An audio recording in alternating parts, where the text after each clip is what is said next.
ನಮಸ್ತೆ ಎಲ್ರಿಗೂ, ನಿಮ್ಮ ಸಖಿ ವ್ಲಾಗ್ಸ್ಗೆ ಸ್ವಾಗತ. ಸ್ನೇಹಿತರೆ, ಇವತ್ತಿನ ವಿಡಿಯೋದಲ್ಲಿ ಒಂದು ಸೂಪರ್ ಆಗಿರುವಂಥ ವೆಯ್ಟ್ ಲಾಸ್ ರೆಸಿಪಿಯೊಂದಿಗೆ ನಿಮ್ಮ ಜೊತೆ ಬಂದಿದ್ದೀನಿ. ಸೊ ವಿಡಿಯೋನ ಎಲ್ಲೂ ಸ್ಕಿಪ್ ಮಾಡಿದೆ ನೋಡಿ. ಹಾಗೆ ಈ ಒಂದು ವೆಯ್ಟ್ ಲಾಸ್ ಡ್ರಿಂಕ್ ನಿಮಗೆ ತುಂಬ ಅಂದರೆ ತುಂಬ ಹೆಲ್ಪ್ ಆಗುತ್ತೆ, 100% ವರ್ಕ್ ಆಗುತ್ತೆ. ಈ ವೆಯ್ಟ್ ಲಾಸ್ ಡ್ರಿಂಕನ್ನು ನಾನು ತಗೊಂಡು ವೀಕ್ಲಿ ಒಂದು 2 kg ಅಷ್ಟು ಡೌನ್ ಆಗಿರೋದಿದೆ. ಸೊ ಹಾಗಾಗಿ ಶೇರ್ ಮಾಡ್ತಾ ಇದ್ದೀನಿ.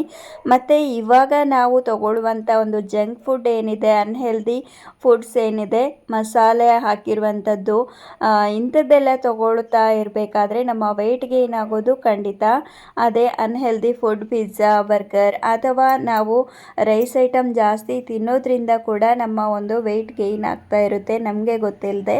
ಸೊ ಈ ಒಂದು ವೆಯ್ಟ್ ಗೇನನ್ನು ಯಾವ ರೀತಿ ನಾವು ರೆಡ್ಯೂಸ್ ಮಾಡ್ಕೊಳ್ಳೋದು ಅನ್ನೋದನ್ನು ಈ ವಿಡಿಯೋದಲ್ಲಿ ತೋರಿಸ್ಕೊಡ್ತಾ ಇದ್ದೀನಿ.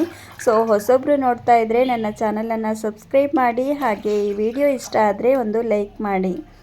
ಮೊದಲಿಗೆ ನಾವು ಈ ಒಂದು ಡ್ರಿಂಕಿಗೆ ಫಸ್ಟಿಗೆ ಒಂದು ಗ್ಲಾಸಷ್ಟು ನೀರನ್ನು ತಗೊಳ್ಬೇಕಾಗುತ್ತೆ. ನಿಮಗೆ ಮೆಷರ್ಮೆಂಟಲ್ಲಿ ಹೇಳೋದಾದರೆ ಒಂದು 250 ml ಆದರೂ ಇರಬೇಕಾಗುತ್ತೆ. ಹಾಗೆ ಮಸಾಲೆ ಐಟಮ್ ನಮ್ಮ ಮನೆಯಲ್ಲಿ ನಾವು ಯಾವುದು ಯೂಸ್ ಮಾಡ್ತೀವಿ ನೋಡಿ, ಚಕ್ಕೆ, ಲವಂಗ, ಏಲಕ್ಕಿ, ಇದನ್ನೆಲ್ಲ 2 ಪೀಸ್ ತೊಗೊಂಡಿದ್ದೀನಿ ನಾನಿಲ್ಲಿ. ಇದನ್ನು ನಾವು ಚೆನ್ನಾಗಿ ಬಾಯ್ಲ್ ಮಾಡಬೇಕಾಗುತ್ತೆ. ಇದು ಚೆನ್ನಾಗಿ ಬಾಯ್ಲ್ ಮಾಡಿದಷ್ಟು ನಮಗೆ ವೆಯ್ಟ್ ಲಾಸ್ ಮಾಡೋದಕ್ಕೆ ಹೆಲ್ಪ್ ಆಗುತ್ತೆ. ಚೆನ್ನಾಗಿ ಬಾಯ್ಲ್ ಆಗ್ತಾ ಇದ್ದ ಹಾಗೆ ಬಾಯ್ಲ್ ಆದಮೇಲೆ ಒಂದು ಸ್ವಲ್ಪ 2 ರೂಪೀಸಲ್ಲಿ ಸಿಗೋವಂಥ ಒಂದು ಕಾಫಿ ಸ್ಯಾಸೆಟ್ ಏನಿದೆ, ಇನ್ಸ್ಟಂಟಾಗಿ ಯೂಸ್ ಮಾಡೋವಂಥದ್ದು, ಅದನ್ನು ನಾನಿಲ್ಲಿ ಹಾಕ್ಕೊಳ್ತಾ ಇದ್ದೀನಿ. ಇನ್ಸ್ಟಂಟ್ ಕಾಫಿ ಪೌಡರ್ ಬ್ರೂ ಹಾಕ್ಕೊಳ್ತಾ ಇದ್ದೀನಿ.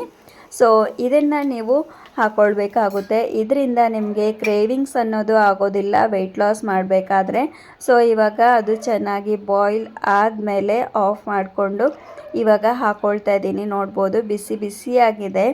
ಇದನ್ನು ನಾವು ಹೇಗೆ ತಗೊಳ್ಳೋದು ಅನ್ನೋದಾದರೆ, ನಾವು ಬ್ರೇಕ್ಫಾಸ್ಟ್ ಆದಮೇಲೆ ಹಾಗೆ ನಮ್ಮ ಮಧ್ಯಾಹ್ನದ ಊಟಕ್ಕೂ ಮುಂಚೆ, ಅಂದರೆ ಗ್ಯಾಪ್ ಇರಬೇಕು, ಆ ಒಂದು ಟೈಮಲ್ಲಿ ಈ ಒಂದು ಡ್ರಿಂಕನ್ನು ತಗೊಳ್ಬೇಕಾಗುತ್ತೆ. ಸೊ ಈ ಒಂದು ಡ್ರಿಂಕನ್ನು ತಗೊಳ್ತಾ ಬಂದರೆ ನಿಮಗೆ ಖಂಡಿತ ಪರ್ ವೀಕ್ ನೀವು 2 kg ಡೌನ್ ಆಗೋದನ್ನು ಅಬ್ಸರ್ವ್ ಮಾಡ್ತೀರಾ.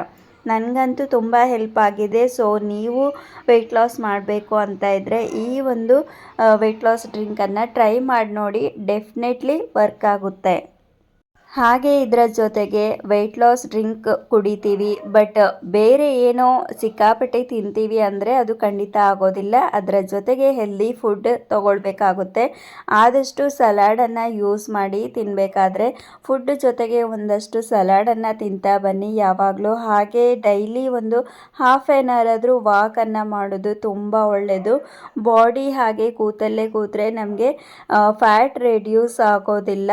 ಆದಷ್ಟು ನಮ್ಮ ಮೆಟಬಾಲಿಸಮ್ ರೇಟ್ ಏನಿದೆ, ಮೆಟಬಾಲಿಸಮ್ ನಮಗೆ ಸರಿಯಾಗಿ ವರ್ಕ್ ಆಗಬೇಕು ಅಂತ ಇದ್ದರೆ ನಾವು ವಾಕ್ ಮಾಡಬೇಕಾಗುತ್ತೆ. ಬಾಡಿಗೆ ಒಂದು ಸ್ವಲ್ಪ ಆ್ಯಕ್ಟಿವಿಟಿ ಕೊಡಬೇಕಾಗುತ್ತೆ. ಸೊ ಆಗ ನಮಗೆ ಖಂಡಿತ ಒಂದು ಎಫೆಕ್ಟ್ ಆಗುತ್ತೆ ನಾವು ಏನೇ ಮಾಡಿರುವಂಥದ್ದು. ಸೊ ಹಾಗಾಗಿ ಒಂದು ಸ್ವಲ್ಪ ಹೊತ್ತಾದರೂ ವಾಕ್ ಮಾಡಿ, ಹಾಗೆ ಮೆಡಿಟೇಷನ್ ಮಾಡಿ. ಇದನ್ನು ಮಾಡೋದ್ರಿಂದ ಖಂಡಿತ ನಿಮಗೆ ಎಫೆಕ್ಟ್ ಆಗುತ್ತೆ. ಅಥವಾ ಮನೇಲೇ ಎಕ್ಸಸೈಸ್ ಕೂಡ ಮಾಡಿ ನೋಡಿ. ಸೊ ಇದಿಷ್ಟು ನಾನಿವತ್ತು ನಿಮ್ಮ ಜೊತೆ ಶೇರ್ ಮಾಡಬೇಕು ಅಂತ ಇದ್ದಿದ್ದು. ಈ ವಿಡಿಯೋ ನಿಮಗೆ ಸ್ವಲ್ಪನಾದರೂ ಇಷ್ಟ ಆಗಿದ್ದರೆ ಒಂದೇ ಒಂದು ಲೈಕ್ ಮಾಡಿ. ಹಾಗೆ ಮುಂದಿನ ವಿಡಿಯೋದಲ್ಲಿ ಸಿಗ್ತೀನಿ. ಅಲ್ಲಿವರೆಗೂ ನನ್ನ ಬೇರೆ ವಿಡಿಯೋಸನ್ನು ಕೂಡ ನೋಡಿ ಸಪೋರ್ಟ್ ಮಾಡಿ. Take care. Thank you.